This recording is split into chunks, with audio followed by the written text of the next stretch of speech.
now open the trial of the People versus Mrs. Blunderbore with the charge of murder. Prosecutor, you may now question this witness. Now, Mrs. Blunderbore, you know why you're here, right? I guess. You've been accused of murder, ma'am. I know. You accused me of murder, although I killed my husband in self-defense. Let's examine the evidence. Is it not true that several days before your husband's murder, you were arrested for selling these on the streets? So what? Those belong to me and my husband. The goose that lays those eggs belong to me and my husband. Your husband reported the golden eggs as stolen, ma'am. That's the kind of thing he'd do to mess with me. He'd tell me to go to the market to sell the golden eggs to pay the mortgage. Then he'd call the police and report them stolen so I'd go to jail. It was his game. Why would he report the golden eggs as stolen if you needed to sell them to pay your mortgage? Because I told you to mess with me. Mrs. Blunderbore, why don't you tell the court how much you fetch for each egg you sell? About 100,000? 100,000. One egg more than pays off your mortgage, yet you were arrested for selling 10 of these. Objection, Your Honor. The prosecutor is making accusations without asking a question. Objection sustained. Stick to asking questions, counselor.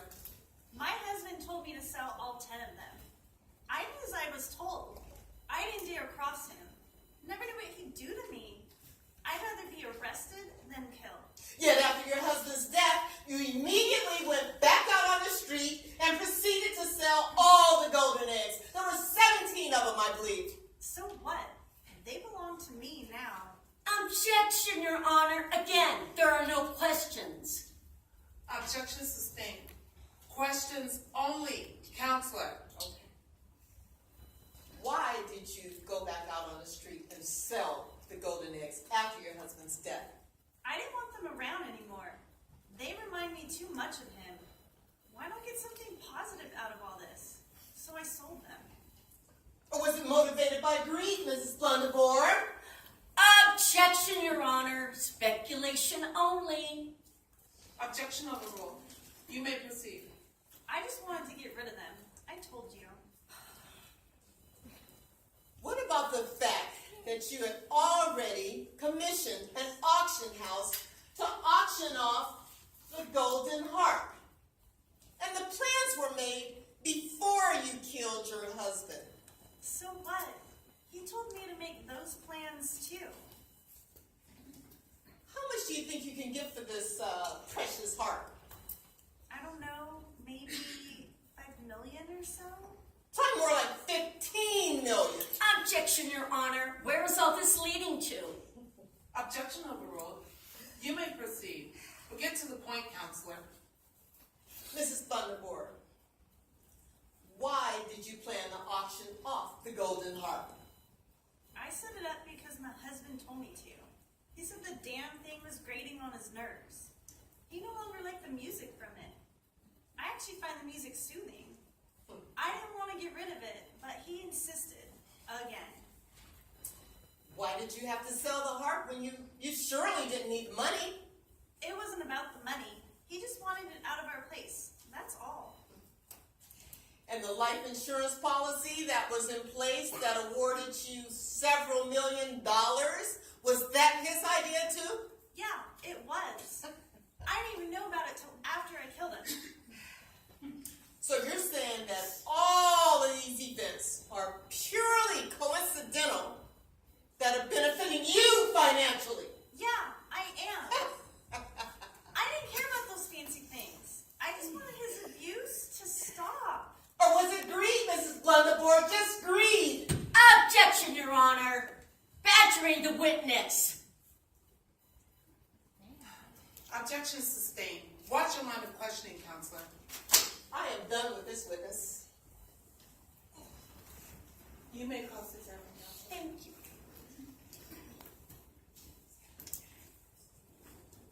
Now, Mrs. Blunderbore, please describe describe to the court why your husband was having you auction off that golden harp. I told you, the music was getting on his nerves. He wanted it out of his place. I know that's what you told the court, but now I think you should tell them the real reason. There is no shame here. Please, Mr. Blunderbore, please tell the whole truth.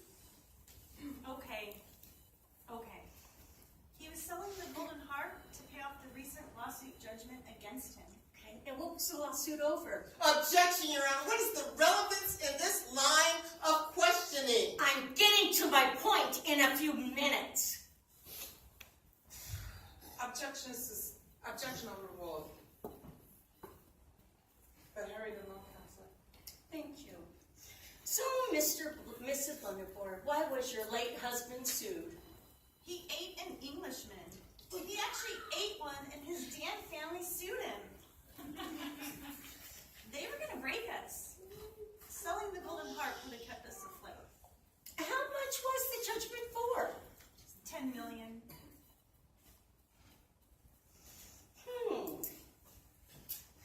So, you were selling these things to save the estate, not because of greed. Objection, Your Honor. Leading the witness. Objection overruled. Do not extrapolate with the client defendant. Sorry, Your Honor. Mrs. Blunderbore, why don't you describe to the court on how you met your late husband and about your relationship? I guess so.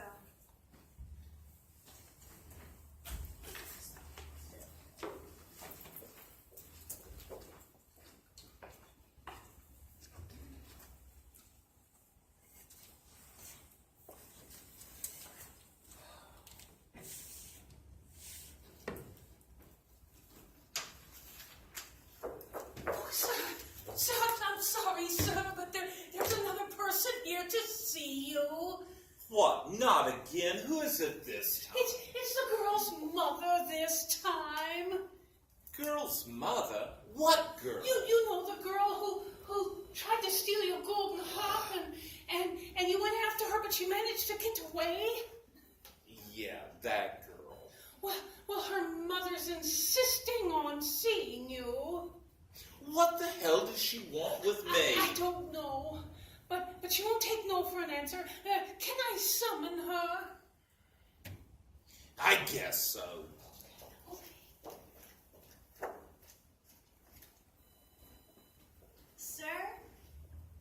Sir, may I speak with you?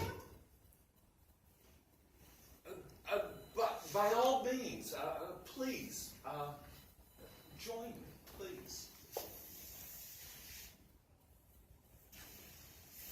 We fell in love right from that start.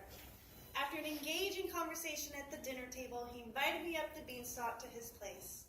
It was a whirlwind romance after that. Everything was so romantic and wonderful and charming until we got married. Everything changed after that.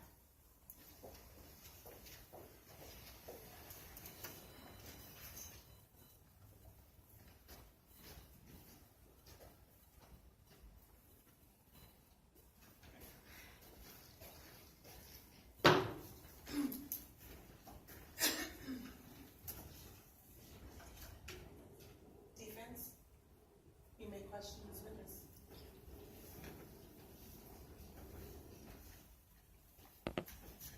So, you heard your mother's testimony about how she fell in love with your stepfather, Mr. Blunderbore, and the abuse that she says he inflicted upon her and why she killed him.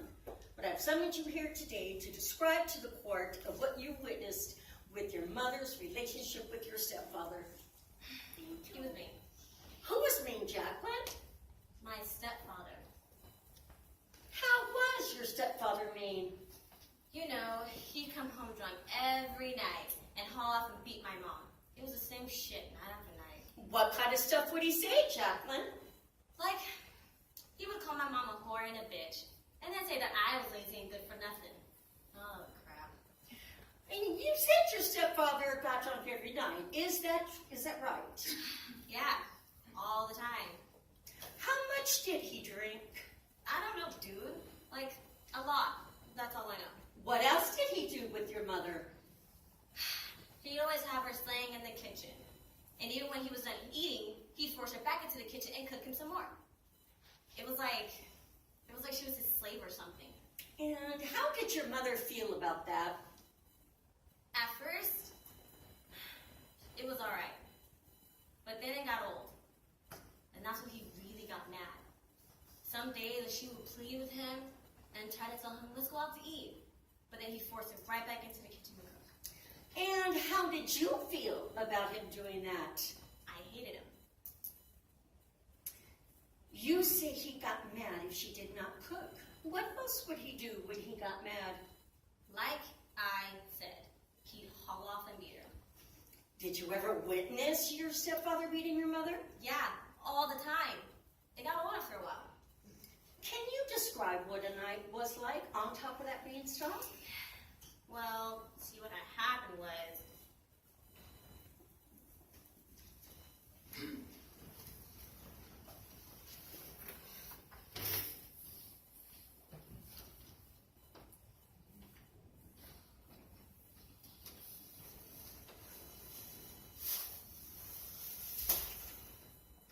Got me here an Englishman.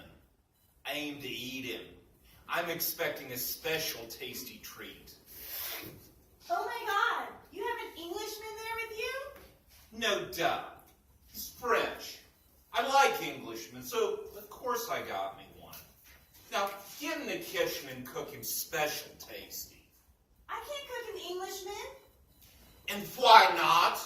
I have no clue on how to cook human. I wouldn't know how to make him tasty. Besides, our oven ain't big enough for that dead human. Don't toy with me, you wench. I went through a lot of trouble killing this Englishman, and I ain't about to let him go to waste. Now you get in the kitchen and cook him up. Do as you're told. I will not. I don't know how to cook him, and it would take too long to cut him into little pieces. Damn it, wench. Do as you're told. Okay, I will. Oh God, I will.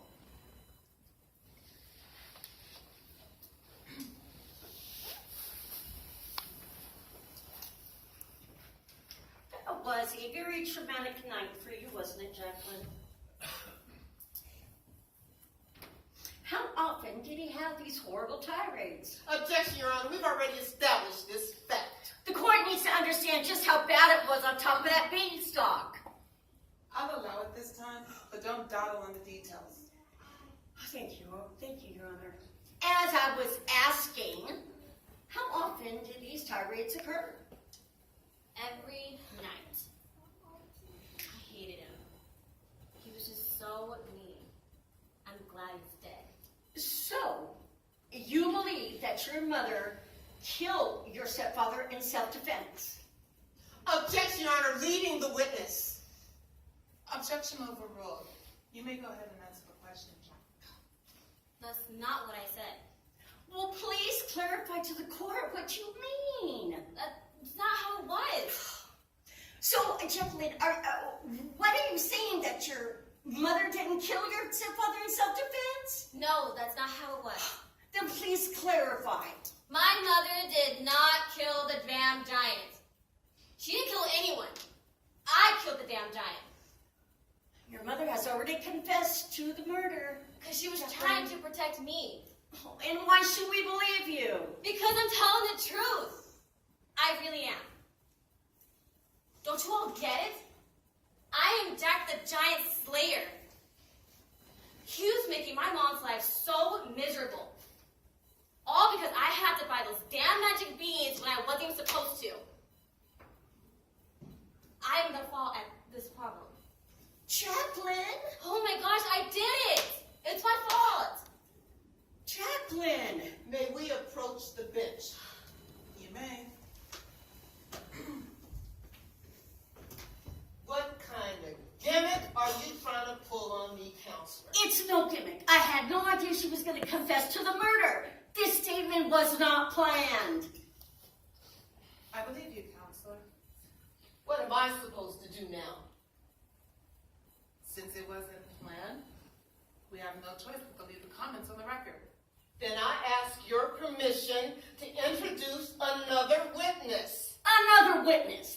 defense doesn't have time to investigate another witness. This witness can clarify the identity of Mr. Blunderbore's murderer. He actually witnessed it while hiding at the Blunderbores. I did not know about this witness.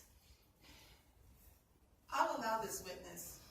Since your client threw in the monkey wrench, it is only fair that the prosecution gets a chance to clarify the details of the murder. You will have a chance to cross-examine counsel. I do this under protest.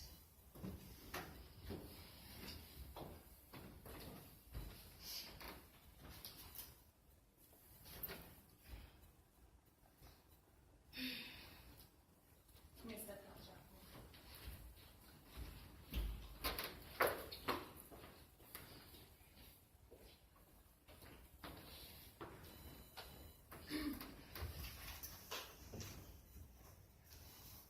Prosecutor, you may now question this witness. Now, Bobby Wilson, you claim that you were present in the Blunderbore's home when Mr. Blunderbore was murdered. Is that correct? I was. Please tell the court why you were present in their home at the time. Well, you see, I'd stumbled across this giant beanstalk. I really couldn't believe my eyes. Well, naturally, I had to climb it to satisfy my curiosity and all. And when I got to the top, there was this giant thundering about a castle, and he was going on and on and on about smelling the blood of an Englishman. It was really quite terrifying. So I decided to hide, and I found a comfortable nook above the parlor and the kitchen. I waited there until the police found me. You claim that you witnessed the murder as you hid in this nook. I did. Just what did you see?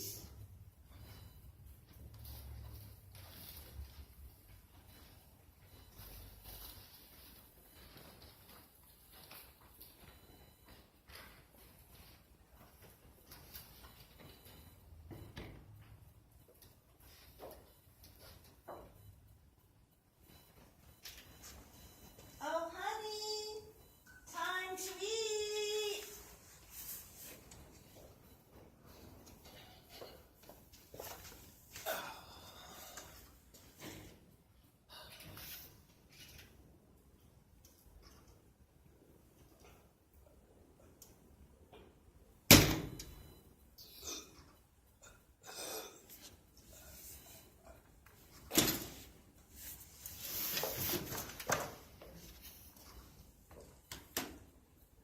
Jackie dear, our problem solved.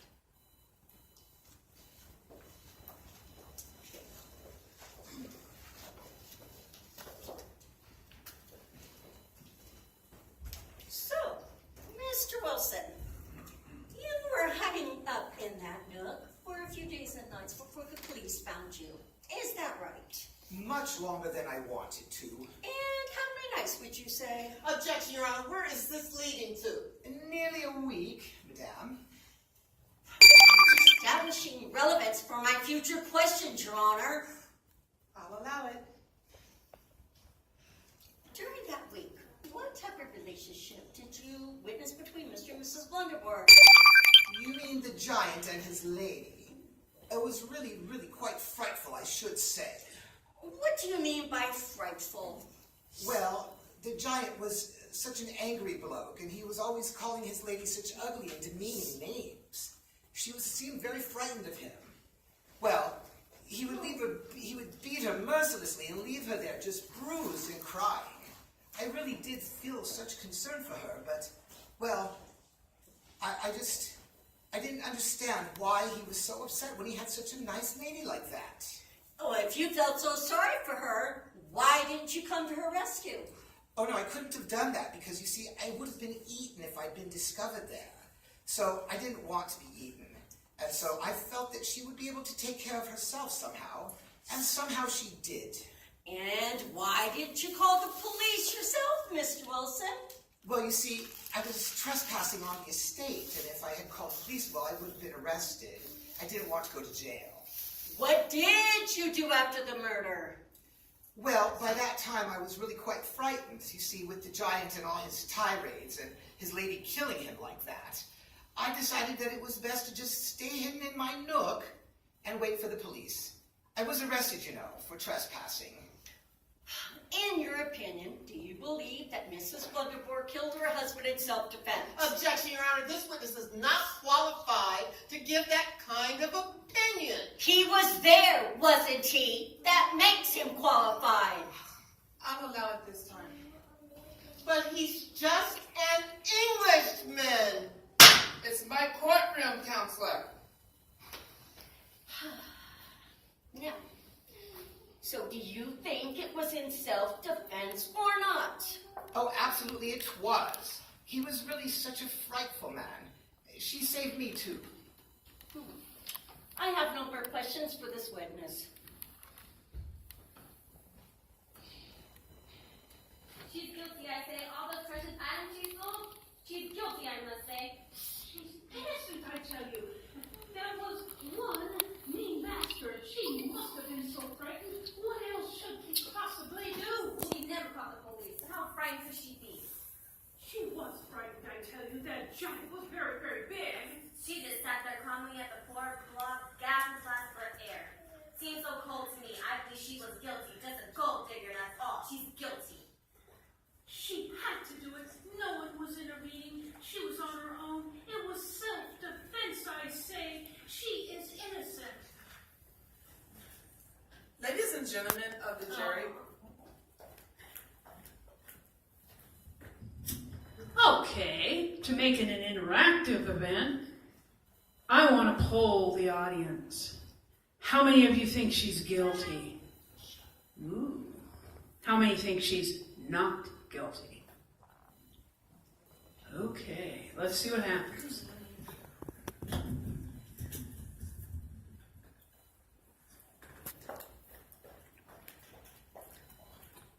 ladies and gentlemen of the jury, is there no way for you to come up with a verdict for this murder case? We are hopelessly deadlocked, Your Honor. We do not believe we can reach a verdict.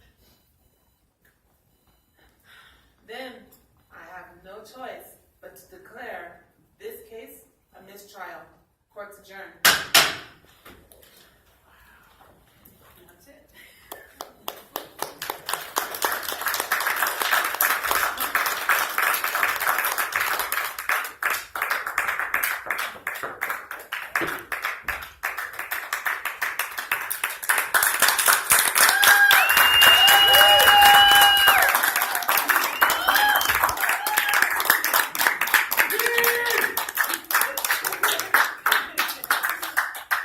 Now, I do have something special. Oh, okay, sorry. I know you said the end. Okay. All right, we're going to go ahead and as the stage is being put